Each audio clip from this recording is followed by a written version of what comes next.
अस्सलाम वालेकुम, welcome back to my YouTube channel mama food secrets. आज आप लोगों के साथ बहुत ज़्यादा यमी और मज़े की स्वीट डेज़र्ट की रेसिपी शेयर करने लगी हूँ। सो इस वीडियो को आखिर तक देखिएगा कि कितना कम पैसों में कितना ज़्यादा मज़े की ये बन के तैयार होगी।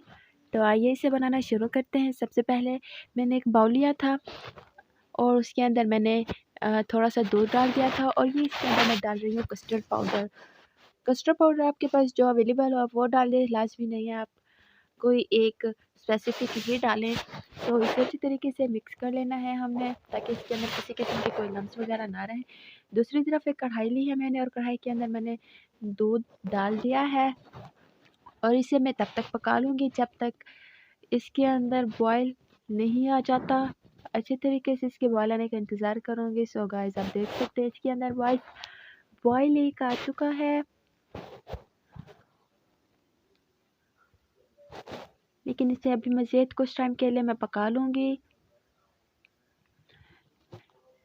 जी, तो अब तकरीबन ये बन चुका है। अब इसके अंदर मैंने चीनी डाल दी है। चीनी हमने इसी टाइम डालनी है। आप अपने टेस्ट के अकॉर्डिंग कम ज़्यादा चीनी डाल सकते हैं। अब वहीं जो कस्टर्ड पाउडर वाला मिक्सचर मैंने बनाया था वो मैं इसके अंदर डाल रही हूँ और चम्मच हमने हिलाते रहना है, ताकि इसके अंदर किसी किस्म के कोई लम्स वगैरह ना बने और इसे गाढ़ा होने तक हमने पका लेना है अच्छे तरीके से।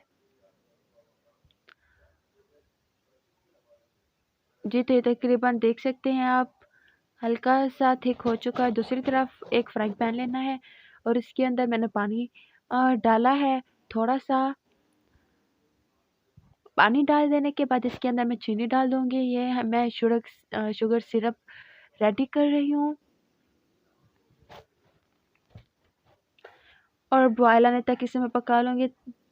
तब तक इसे पकाना जब तक चीनी इसके अंदर हल नहीं हो जाती। अ, आते हैं दूसरी तरफ। तो यहाँ पर एक सर्विंग बाउल लिया है मैंने, डिश ली है और इसके अंदर मैं ये केक आप इसे कह सकते हैं, क्रंची से जो होते हैं जिससे हम चाय के साथ खाते हैं, और इसके ऊपर मैं डाल रही हूँ हमारी वही शुगर सिरप जो मैंने बनाई थी। और फिर वन बाय वन करके सारे के ऊपर मैंने डाल देना है, ताकि ये अच्छे तरीके से नरम हो जाए। इसके अंदर किसी किस्म का कोई क्रंच बाकी ना रहे, नहीं तो खाने में ये मज़े का नहीं लगेगा। अब इसके बाद इसके ऊपर वही कस्टर्ड वाला मिक्सचर जो है वही मैं डाल रही हूँ। अगर मैं इसे ज़्यादा थिक कर लेती तो ये बहुत ज़्यादा थिक हो जाता और बहुत ज़्यादा थिक अच्छा नहीं लगता। तो इसे इतना ही रखना है, ये बाद में बहुत ज़्यादा गाढ़ा हो जाएगा। अब इक्वल कर लेने और थोड़े टाइम के लिए हमने इसे रख देना है ऐसे ही।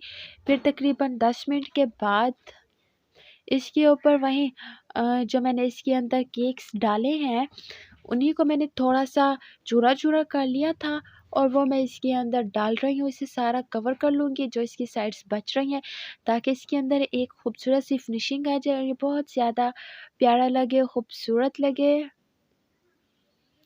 इस ऊपर से भी मैं सारा का सारा कवर कर लूँगी।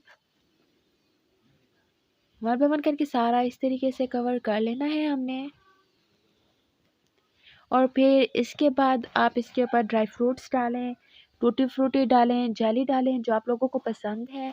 आप उसी हिसाब से इसे डेकोरेट कर सकते हैं। ये मैंने सिल्वर वर्क रखा है और इसके ऊपर मैं ग्रीन कलर की जेली रख रही हूँ। उसके बाद मेरे पास रेड चेरीज़ थी, वो मैं इसके ऊपर रखूँगी और इसकी खूबसूरत सी गार्निशिंग हो जाएगी। ये ही इसका फाइनल लुक। सो गाइस मुझे बताइएगा ये वीडियो आप लोगों को कैसी लगी थी ना।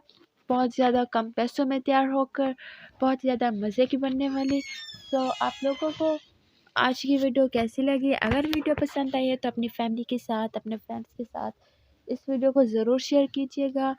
और अगर मेरे चैनल पर नए हैं तो चैनल को सब्सक्राइब कर दें और साथ ही बेल का आइकन ज़रूर प्रेस करें। इससे होता ये है कि मेरी हर नई आने वाली वीडियो का नोटिफिकेशन सबसे पहले आप लोगों को मिल जाएगा। Please subscribe to my YouTube channel mama food secrets and thanks for watching.